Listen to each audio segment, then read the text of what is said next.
like, let's just start. And then we start and then we can talk. I know, like, you want to talk about the Q&A. I do. I want to talk about the Q&A and I want to talk about the Instagram response. Oh yeah. Oh my gosh. Wait, where's my phone? Let me go grab my phone real quick so I can see what it's at now. Yeah. And I actually have one more video I need to post too. Cool. 3,300 views of the Kristen Stewart talking, and then 419 for Leia Sado. And then I have Viggo Mortensen that I need to post. That's probably about 40 seconds long. I have to check. Okay. But it's hilarious.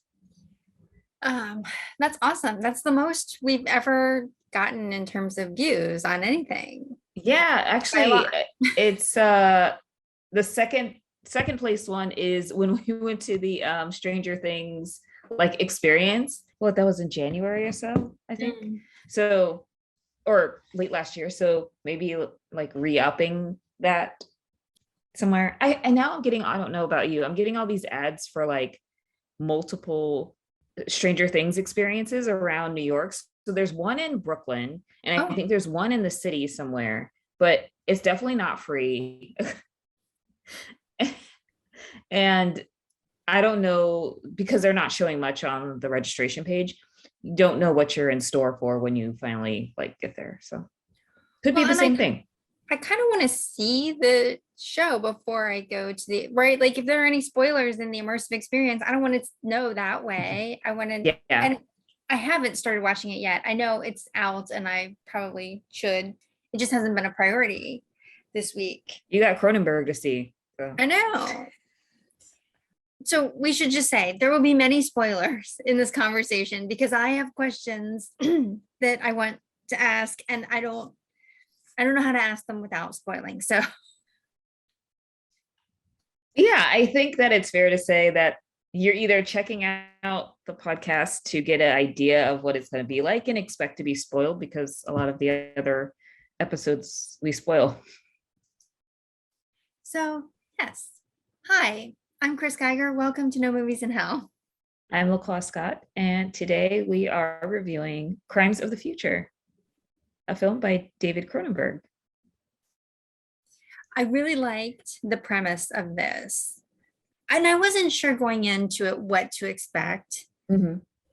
I think he does interesting things. The most familiar thing that I've seen of his is A History of Violence. Okay, same. So whenever somebody says Cronenberg, that's what I think of. And that is not, it's very good. And I liked it a lot. And Viggo is very good in it. There's nothing weird about it though. You know, like it's a straightforward story that that I don't think necessarily captures some of the oddness that you get in other movies of his. I can't remember if I saw Eastern Promises either, but my gut says yes, and that it was also fairly straightforward. Yeah, I remember I've seen them both. And then, like, I mean, gosh, when I was a kid, I saw The Fly.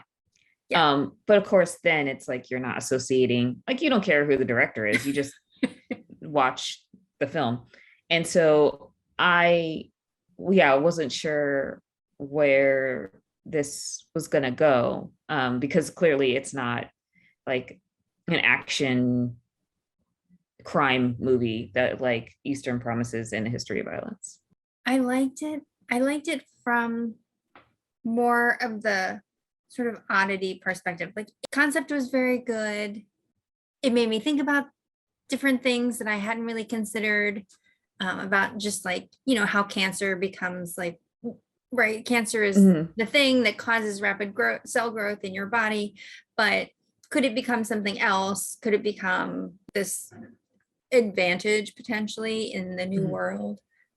So that was very interesting. I liked it.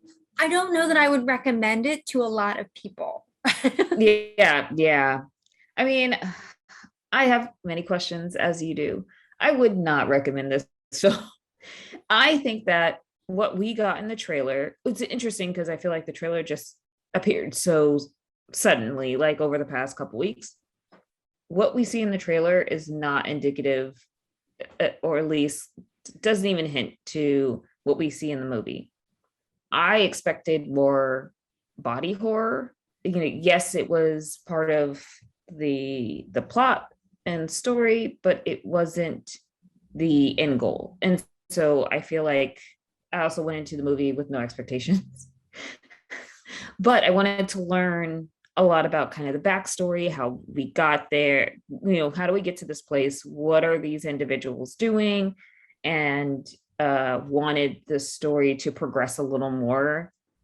But seeing as it's a little over 90 minutes, it's a lot to pack in and kind of process. And going in too, I thought it was going to be about extreme body modification. Like from the trailer, that's sort of what I thought. And I think I told someone that, I was worried because the visuals in the trailer were very disturbing. And I thought, well, if there's not enough story to support the visuals, then this is going to be terrible. Yeah. Yeah. But it had a great cast. So, okay, let's go.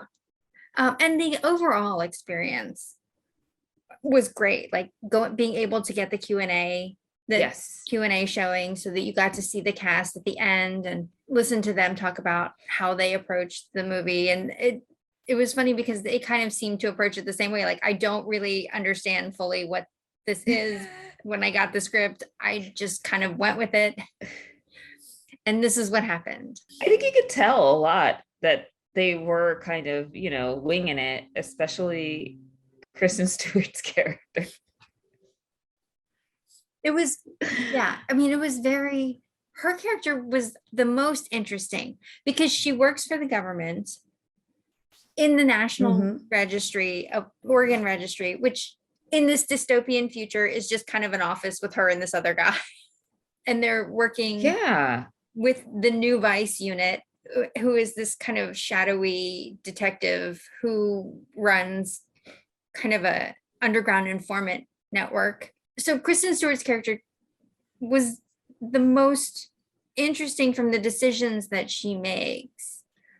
Like she works in the National Oregon Registry, so she's at least curious or interested in kind of how these new growths are being documented and tracked. But then you see her kind of evolving and how fascinated she is with Viggo's character, right? He's like a celebrity to her. Yeah. And then she wants to get involved. The way she ends up getting involved is kind of, it's a warped way. Yeah. But she's a government agent who works undercover as a government agent too. So yes. Yeah. It's so, yeah, it was very interesting. It's almost, I mean, it could parallel to the same, the need or the, I guess the want or the need of people who work for the government or people who work in public office that want to feel close to that celebrity. So as Saul and Caprice are artists and they use the body as art, and they use Saul's new organs to tell that story, people become fascinated. And I kind of had a little hard time wrapping my head around that of like, okay, this is art, fine, but like nothing is competing for these people's time to come and like watch this or film this and take away. It's almost like, this is my art and we have to get better at it. So it's the constant chase of finding something that's going to be bested by the last, like his, gaining new organs and like showing these things, and Caprice doing art, or Caprice feeling left out of this type of body modification art. And then you get all these people around them, the government, the people who repair essentially like these furniture to help support people in the future get super excited about, the celebrity and kind of abandon, what their primary job to like chase this type of like artistry, which I found really bizarre. But it's like, oh, it is almost like a parallel to, people getting bitten by fame and feeling like they need to be a part of that and they have to chase that feeling. So that was one of my questions. I sort of understand why the two repair technicians go after the Scott Speedman's character at the end, right? Their goal is, their whole job is to repair this furniture, and his mission in life is to have people accept the way they're evolving and to not use the furniture to try to make them more comfortable in the conventional way. Yeah. So I get why they go after him. Why do they go after the guy who installs the zipper? Yeah, I actually don't know, because he has a chair. Yeah, he has a chair. Needs fixing. Yep. He is not trying to fix that. I really think that they got, when Caprice visited them to get the repairs on their pod, I have no idea what that thing is called. They were so excited to meet the artist that they were just like, hey. And then I think they started to figure out, who's in their circle to try to do some like art, to send a message essentially. And I think that's what they did with that guy, is like sending him a message. And yeah, so it's there are a lot of questions. The way the world has evolved, right? In this scenario, it's very dystopian. So one of the things that I thought was funny, right in the beginning, it just sort of took me out of the movie, is Leah is wearing this very white shirt. Everything around her is dirty and rusty, and like, yep. Who's doing your laundry? Yeah. Clearly, they're very well funded in this environment, right? Because they're performance artists and they can afford all of this like elaborate machinery for their performances. But it seems like most everyone else is not. Like, it's this sort of dystopian future where everything's been destroyed by pollution or climate change or both. And so the fact that certain people have access to this technology and that this technology even exists is a little bit hard to fathom when everything else is decaying around them. Yeah. And I thought the exact same thing, except for it was the woman who goes to see Saul as he's kind of like checking out the ear guy. She's wearing an all white suit. Yes. And there's like little bits of like brown at the edges of her suit. And I'm just like, that's just not enough to justify wearing like a white suit in this society. And also there's underground clubs and all this other stuff. And it's like, you have to think about like the fact that, Scott Speedman's character is creating the synthetic food. What's going on with actual food supply in order for him to activate this? And like whatever Saul or Viggo Mortensen's character was eating was literally like one of those frozen dinners. And like the chair, is it the chair that helped them eat, or like and so you're getting jostled around as you're having like this really paltry meal, and he looks so disturbed in it, so it's just funny. But I kind of want one of those chairs. The bed is interesting. I from just an art perspective, I would invest in a bed. I don't know that the chair a chair is like a piece of art, right? Yeah. You just have it sit in the corner and be like, oh, this is the skeleton chair that's supposed to help you eat. The exoskeleton that's supposed to help you eat. That looks like an actual skeleton. Yes. I liked it. I thought the experience of being able to go to the theater, see a Q&A, especially now, I don't know.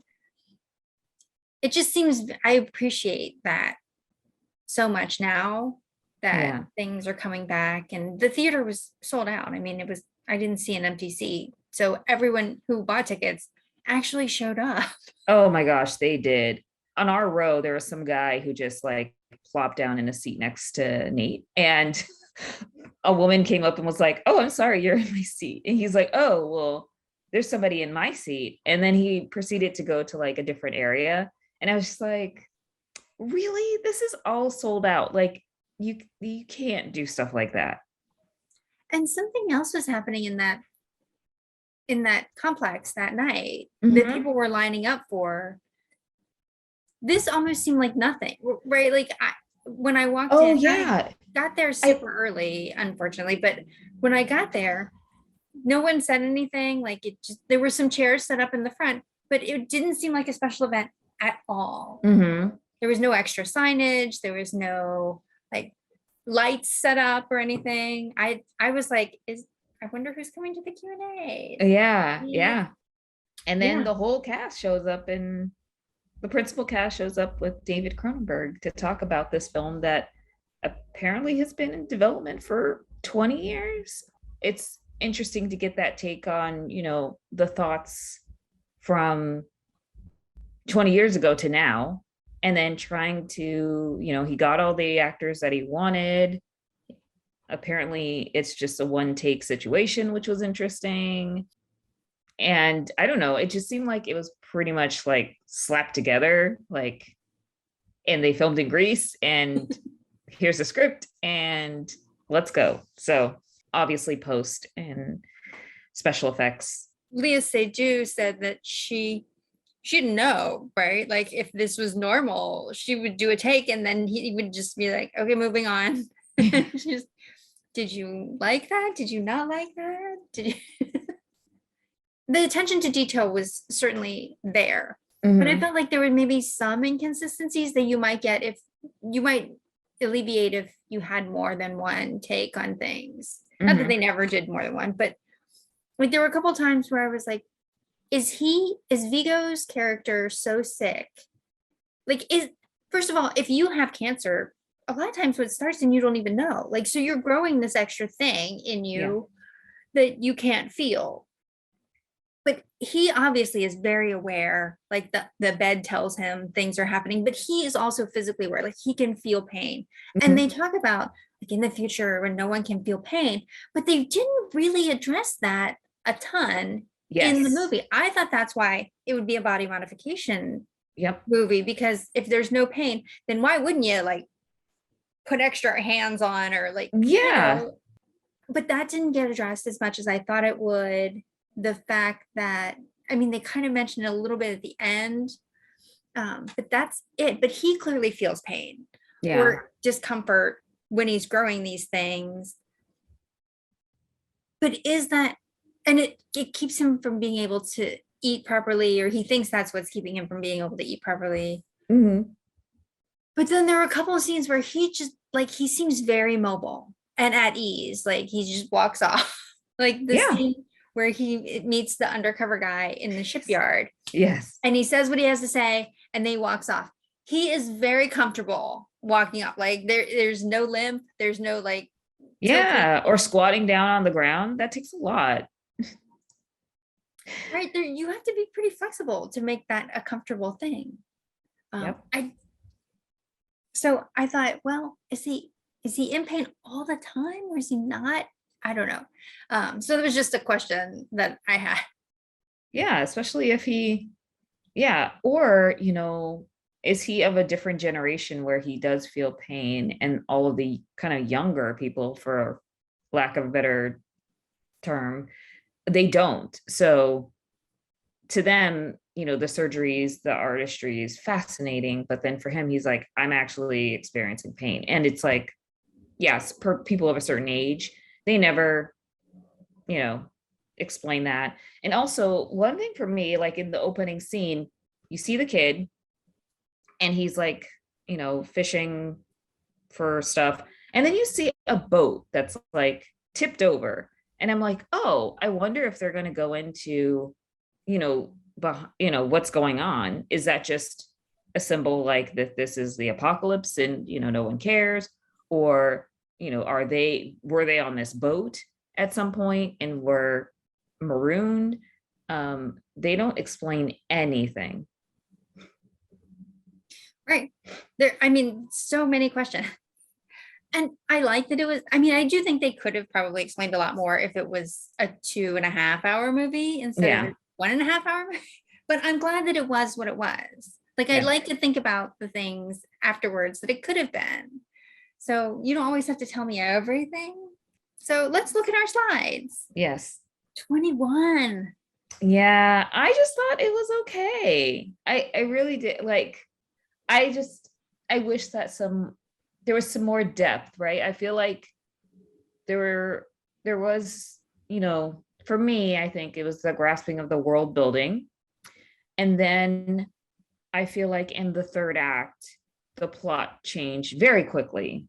And then it was just kind of like, well, that's that. And it's like, yeah, I mean, I kind of went in with no expectation, but I just thought it was fine for what it was. How about you? So you really liked a lot. Yeah, I thought if you break down the categories, acting, I thought was great, especially, and I guess because having the advantage of listening to them talk about it, Mm-hmm. I felt like, they were given very little direction. They came up with these characters. I mean, Kristen Stewart talked a little bit about how she thought about approaching the character and like how she ended up playing it. So I gave acting a 3. Cinematography I thought was very, even It was though really good. some of the pacing seemed very slow, even though it was only an hour and a half, right? Some of the pacing seemed very slow, but there's always something interesting to look at on the screen. So I Mm-hmm. felt like that was very good. Costumes, I gave it a 2 because I felt like it could have been weirder. And also sometimes the costumes threw me out of the story because I was like, well, who's doing their laundry? Yes. But I did really like Vigo's costume as like this sort of wandering, almost like if you took his outfit and put it in Game of Thrones, he'd be like a wandering monk or something. Yes. So I really like that. Hair and makeup, yes. And only because like the makeup for the the woman who, modifications, like that woman who like was doing the performance art, like I thought those were very good and very realistic looking. Jewelry, there was none. Production quality was good, although there wasn't a ton of it.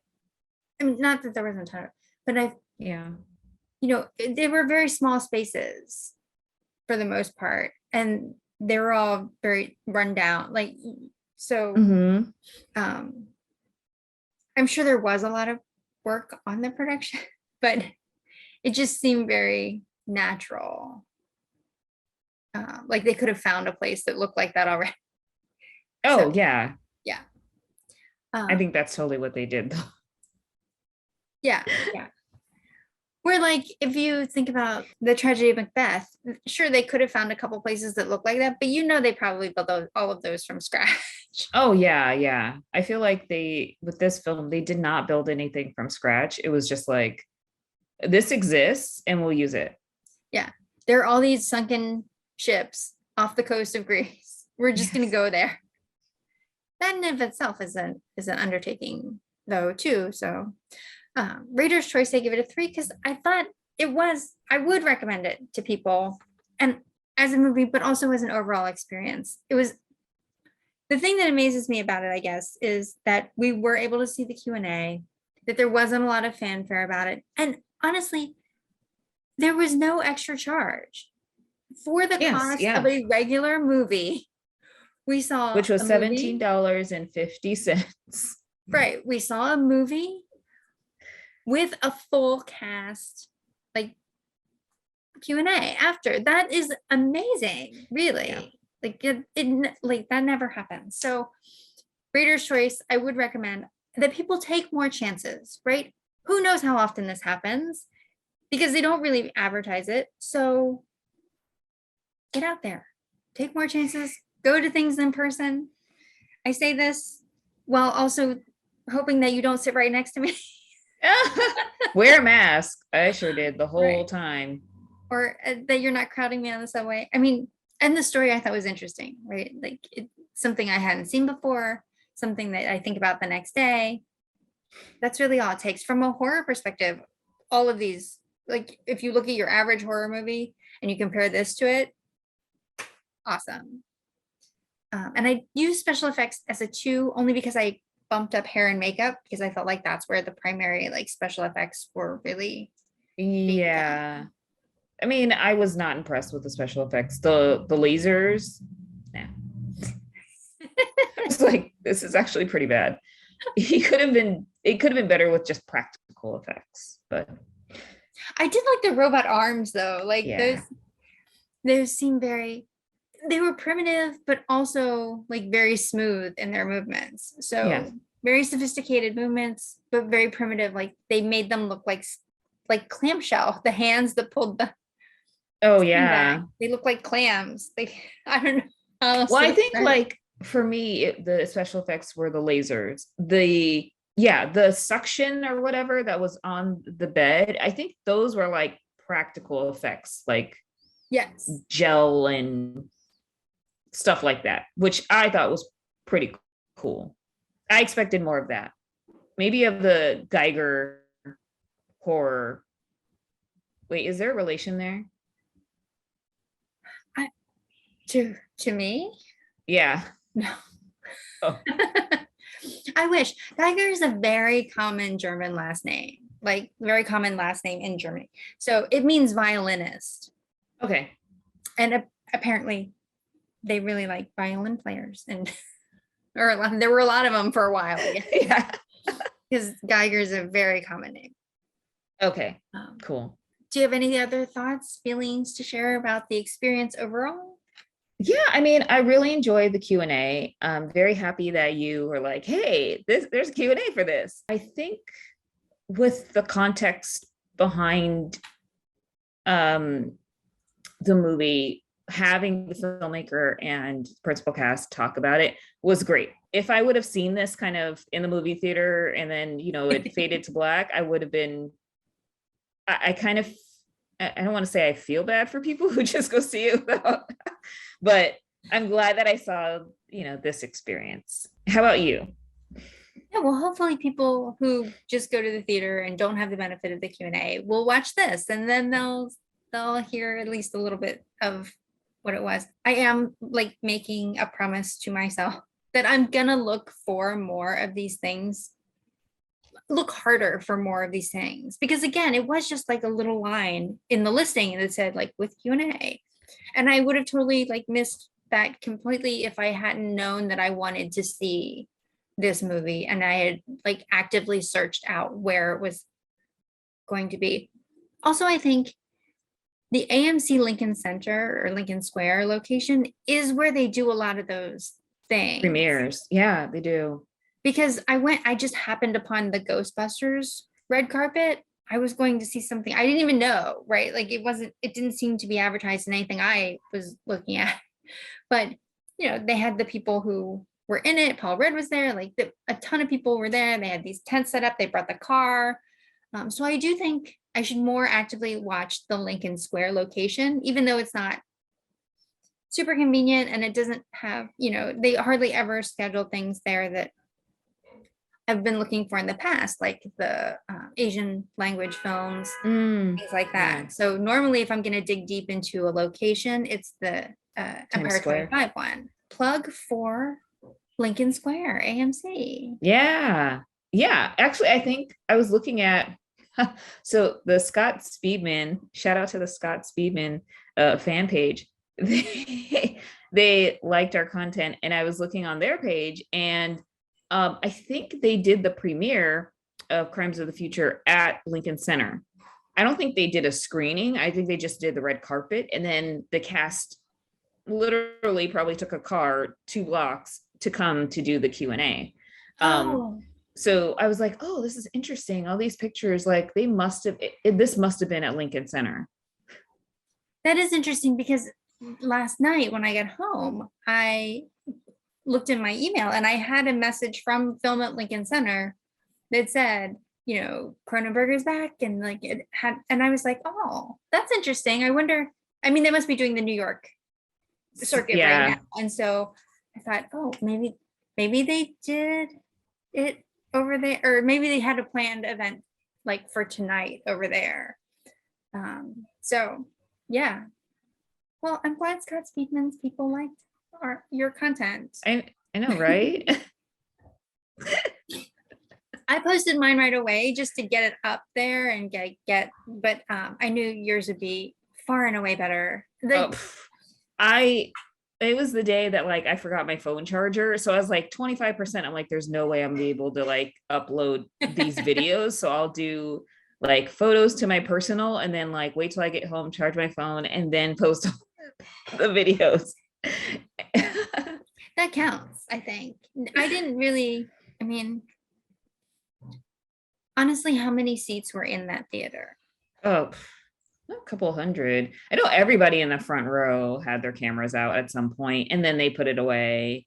But so far I've only seen our content out there unless, we throw it up on like maybe we can add it to YouTube. Yeah, or the Patreon, like we can YouTube and then point it to Patreon.